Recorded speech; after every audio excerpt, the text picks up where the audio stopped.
National papers say that their circulation is down, but local papers say they have an advantage.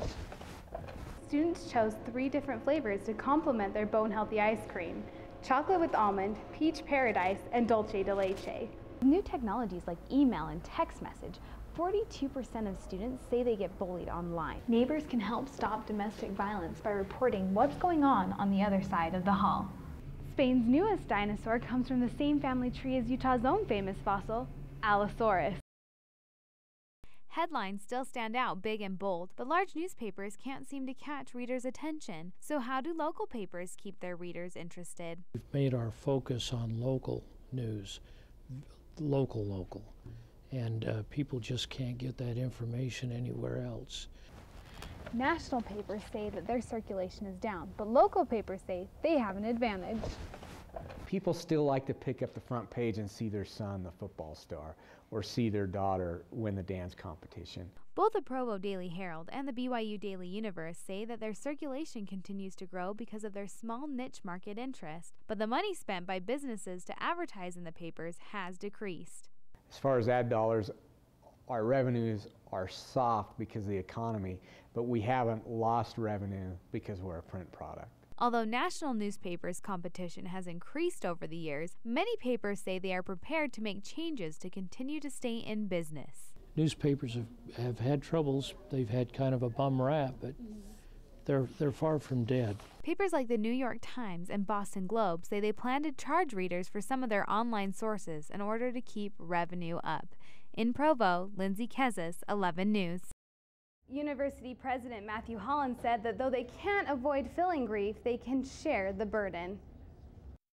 Mourners could hear airplanes taking off outside the hangar. 2 grounded planes were nearby, representing instructor and student. It was fitting to see both aircraft in the background.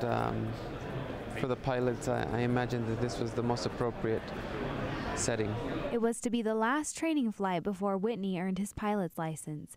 Family said he loved airplanes since he was a boy, and he died living his childhood dream. Benny's mother shared a poem comparing her daughter to an angel now free to fly. I think it was really great to have a chance to get the families together and to meet each other and to kind of grieve together. Speakers said they both were kind and giving people that shared a great love for flying. Utah Valley University President Matthew Holland said once he heard about the accident, he immediately felt the loss.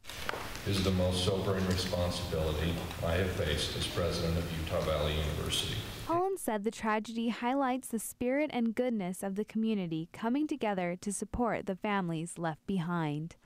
We miss him a lot. He's a really good brother, but I know that he's in a better place and that he's happy. It's just still hard. The National Transportation Safety Board says that they still have not determined the cause of the crash. That's so heartbreaking.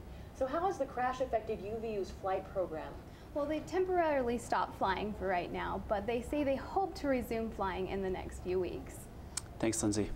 Recognizing the warning signs for domestic violence can help save you or someone you love from an abusive relationship. Just knowing that it can happen around here at BYU and people don't feel very aware of it piqued my interest. Charlie Fuller says she's speaking out on domestic violence because her mom suffered from spousal abuse during her first marriage while living in Provo. Fuller says learning from her mom's experience helped her avoid having an abusive marriage. The problem with younger married couples is they're not fully used to one another. Their lifestyles are still changing from being single to being married. Sergeant Jensen and Fuller both say that abuse happens in many different ways, not just physically. Learning how to appropriately deal with emotions can help reduce occurrences of domestic violence. Neighbors can help stop domestic violence by reporting what's going on the other side of the hall. Get the word out. Don't be silent. Don't be complacent about this issue because it's devastating to those who are in the situations, and pretending like it's not going on isn't going to fix anything.